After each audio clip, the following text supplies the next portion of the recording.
احسان فراموش قسط نمبر 12۔ معلوم نہیں وہ کون سی گھڑی تھی کہ ابھی شمیلہ کو بچوں کے ساتھ وقت گزارتے ہوئے 2 دن بھی نہیں گزرے تھے کہ اچانک شام کو بھائی اور بھابھی آ گئے۔ عابد نے تو ایک خاموش غصے اور نفرت کا مظاہرہ کیا، لیکن بھابھی الماس نے نفرت کا ایک طوفان کھڑا کر دیا۔ انہوں نے پہلے تو 2 ہتھڑ مار کے دروازہ توڑنے کے انداز میں کھلوایا اور پھر جھکڑ کی طرح اندر داخل ہوئی اور داخل ہوتے ہی شمیلہ پر برس پڑی۔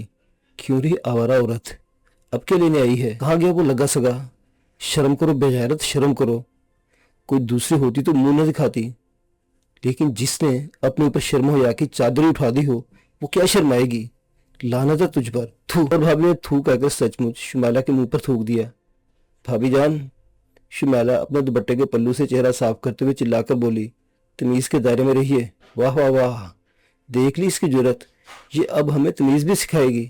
اس کو کہتے ہیں الٹا چور کوتوال کو ڈانٹے، اس کی تو میں۔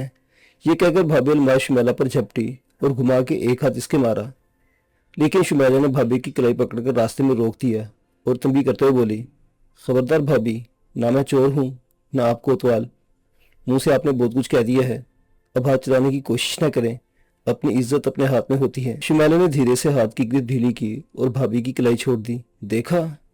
غصے سے بھابھی کا خون کھول گیا اور وہ عابد کی طرف مڑ کر بولی، دیکھا یہ سب آپ لوگوں کی شہ دینے کا نتیجہ ہے۔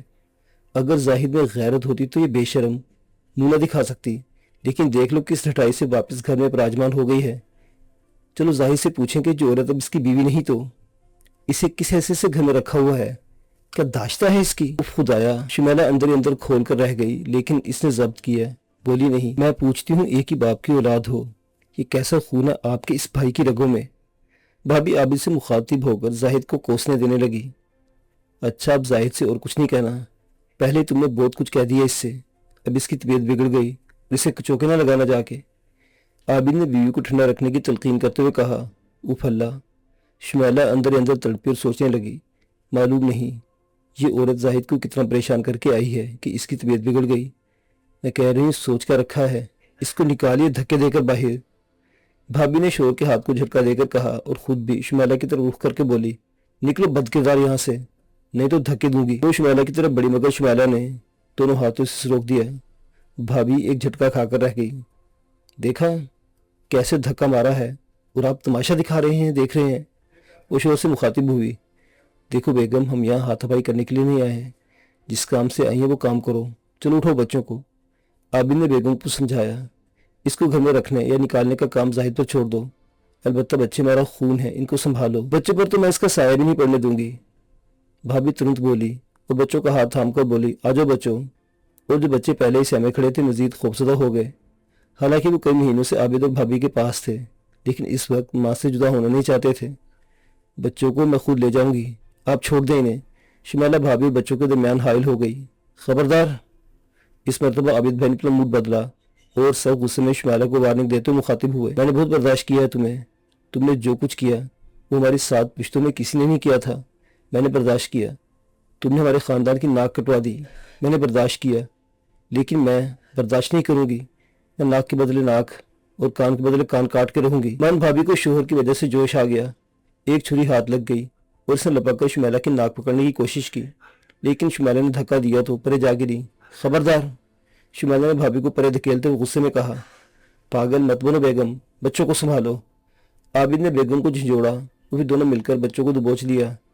تائبو چھوڑ دو، علی رو دیا، مجھے بھی چھوڑ دو تائبو، اینی نے فریاد کی، اور بھابھی نے زور سے شمیلہ کو دھکا دے کر پلنگ پر گرا دیا۔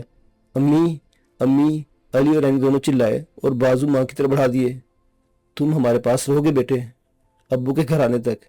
عابد نے دونوں بچوں کو پکارا۔ ہاں علی، تمہاری ماں ٹھیک نہیں ہے، اس نے تمہارے باپ کو چھوڑ کر دوسرے آدمی سے شادی کر لی۔ یہ جھوٹ ہے بچوں۔ پلنگ پر گری شمیلہ اٹھی اور چلاتی ہوئی بچوں کی طرف بڑھی، لیکن دونوں میاں بیوی مل کر شمیلہ کو اندر دھکیلا۔ بچے چھین لی اور باہر سے کنڈی لگا کر چلے گئے۔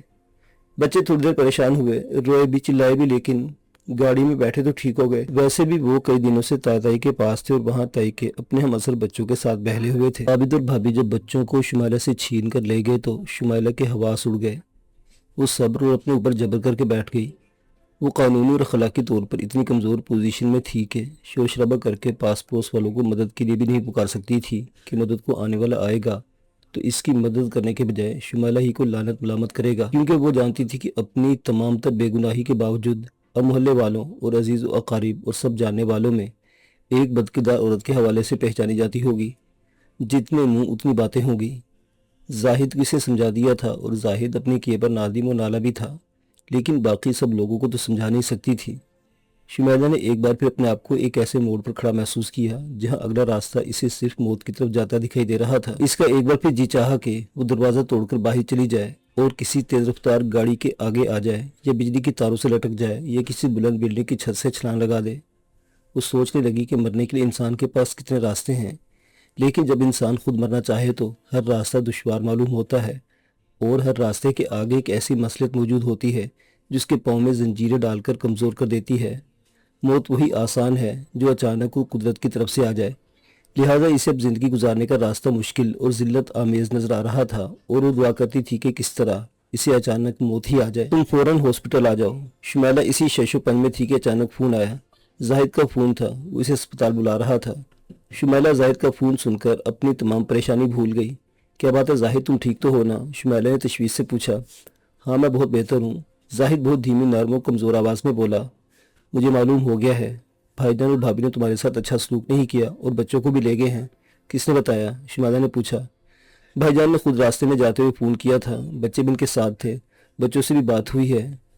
شمیلہ نے ضبط کیا لیکن پھر بھی ہچکوں کو کنٹرول نہیں کر سکی۔ تم رو نہیں، اسپتال آ جاؤ، زاہد نے تسلی دیتے ہوئے کہا۔ وہاں سے کوئی مجھے دھکے دے کر تو نہیں نکالے گا؟ شمیلہ نے کسی مجبور اور بے بس عورت کی طرح کہا۔ نہیں، ایسی کوئی بات نہیں، آج اسپتال میں کوئی نہیں ہے میرے پاس، میں آج بہت ضروری باتیں ہوں گی تمہارے ساتھ، میں آ رہی ہوں، وہ بے اختیار بولی۔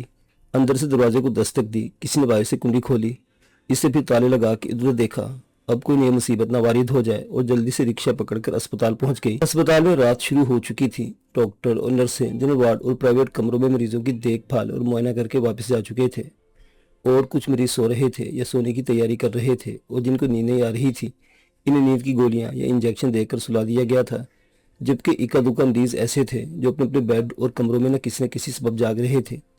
ان جاگنے والے مریضوں میں ایک زاہد علی بھی تھا جو اپنے کمرے میں بیڈ پر چت لیٹا دروازے کی طرف دیکھتے ہوئے شمیلہ کے انتظار کی گھڑیاں گن رہا تھا۔ اسے خود بھی حیرت ہو رہی تھی کہ اپنے انتظار کی کیفیت پر کہ اتنے بار شمیلہ اور اس نے ایک دوسرے کا ساتھ دیا کہ ٹوٹ کر چاہا، ایک دوسرے کا انتظار بھی کیا، لیکن آج اس کے انتظار کی کیفیت بالکل ہی جدا تھی۔ ایسی بے چینی تو اسے ہنی مون کے زمانے میں بھی نہیں تھی، حالانکہ 2 دن پہلے ہی شمیلہ اچانک ہی اسپتال آ گئی تھی، اور یہ تھوڑا سا وقت ان کے گلے شکوے شکایت اور رونے دھونے میں گزر گیا تھا، اور پھر اس وقت زاہد کو انتظار نہیں تھا، کیونکہ شمیلہ کی آمد غیر متوقع تھی اور شمیلہ نے ایک سرپرائز دیا تھا، لیکن زاہد نے اسے بہت جلد گھر بھجوا دیا اور پیچھے پیچھے بچے بھی بھجوا دیے تھے، کیونکہ ہسپتال میں بھائی جان اور بھابھی جان کا آنا جانا تھا، اور زاہد جانتا تھا کہ بھابھی شمیلہ کی بہت بے عزتی کرے گی اور بھائی جان بھی عزت کے ساتھ پیش نہیں آئیں گے، اس لیے وہ شمیلہ کو بے عزتی سے بچانا چاہتا تھا۔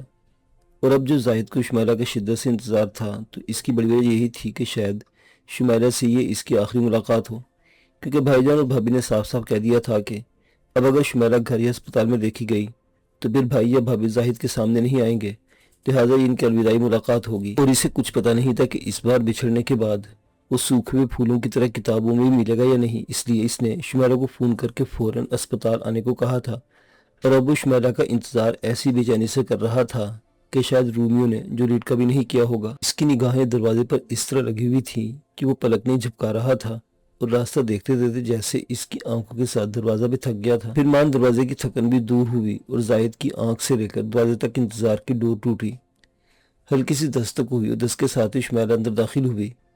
زاہد نے پلنگ پر لیٹے لیٹے اس طرح بے اختیار بازو پھیلائے جیسے ایک نمونہ بچہ چاند کو دیکھ کر شدت شوق سے اس کی طرف لپکتا ہے، لیکن چاند دور ہوتا ہے جبکہ شمیلہ دور نہیں تھی۔ اس وقت ہسپتال رات کی خوابہ اور گولیوں کے خمار میں ڈوب چکا تھا۔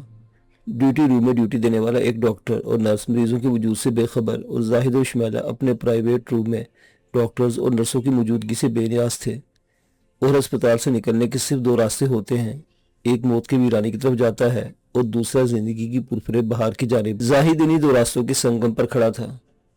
موت کی منزل کی طرف جانے والا راستہ ہمارے بس میں نہیں ہے، وہاں تو آدمی کی مرضی کے بغیر موت کا فرشتہ خود اڑا کے لے جاتا ہے، لیکن زندگی کا راستہ ہمارے اختیار میں ہے، آؤ آج ایک بار پھر زندگی کے راستے پر گامزن ہونے کا عہد کریں، پھر بے شک موت آ جائے۔ زاہد نے جذبہ شوق کی شدت سے بے قابو ہو کر کہا۔